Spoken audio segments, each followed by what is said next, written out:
This wedding photo dates from 1906, but just 13 years later, tragedy would strike the family. The groom, Victor Kerr, was born in 1879 in Wellington, New Zealand. The family lived between England and New Zealand, and his father, Alexander, was a banker. In 1906, he married Mary Hepzibah Garrett at St John's in Waltham Green, Hammersmith.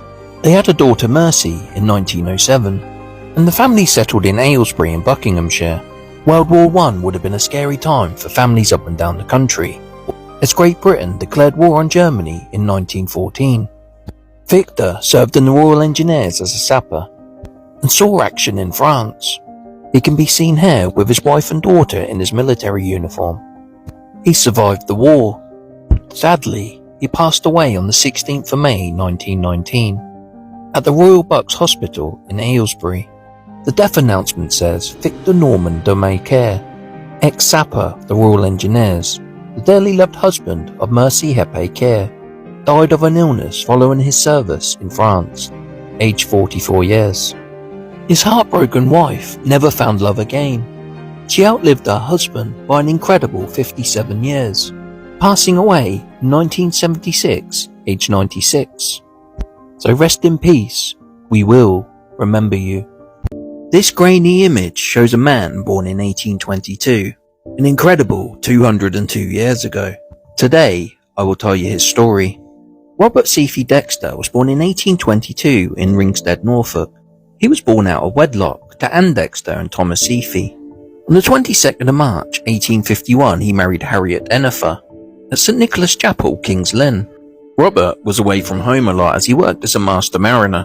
In 1857, they had a son, Robert, and he was followed by Lewis in 1860. Walter was born in 1863 and Emma in 1870.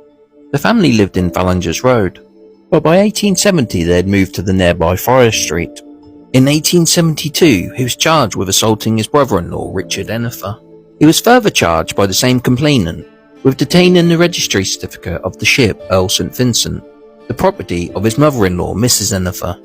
Robert had told Richard that he would knock his two black eyes into one. It said Mr John Chadd is the present master of the ship. Dexter had been master for 20 years, having been appointed by witness's late father. Defendant was authorised by the Custom House authorities to take the summons out. After Dexter refused to give up the certificate, witness did not speak to him, but while he was talking to Mr Chadd, defendant came up and assaulted him. Dexter was fined 1 shilling 6 pence, but said he could not pay. He'd been laid up for several weeks with rheumatism and had not got the money. He was removed in custody, but in very few minutes the money was paid. 2 years later, in 1874, when he was 52 years old, he was charged by David Scholl, ship captain, with assaulting him on the 16th. Neither party appeared and the summons was dismissed. Robert passed away in 1887, aged 65. Harriet outlived her husband by 3 years. She passed away in 1890, aged 62. So rest in peace, you will be remembered. This photo was lost for over 100 years.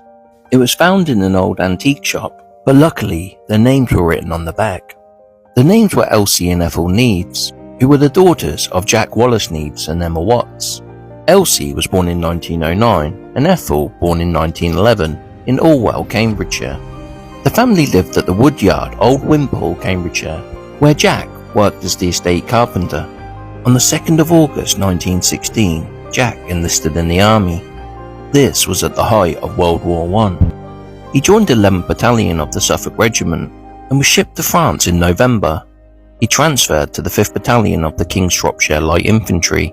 Sadly, while he was in the trenches near Arras, he was taken ill during the 10th of February and died of pneumonia and kidney failure 2 days later. He had only been in the army 6 months. This would have been a devastating blow to his wife and 2 young children. Elsie married Cecil Rosendale in 1934, and Ethel married Thomas Pratt in 1941. Neither of the sisters had any children, and Ethel passed away in 1964, aged 53. Elsie passed away in 1998, aged 89. I tracked down a descendant of their aunt, who said when their aunt died, aged 100, the photo was found in the attic, and she always wondered who these 2 young girls were. She sold the photo amongst other items at an auction. And even though it was unwanted by the family, I'm still happy to have shared their story with you today. So rest in peace, Neeves sisters. You will be remembered.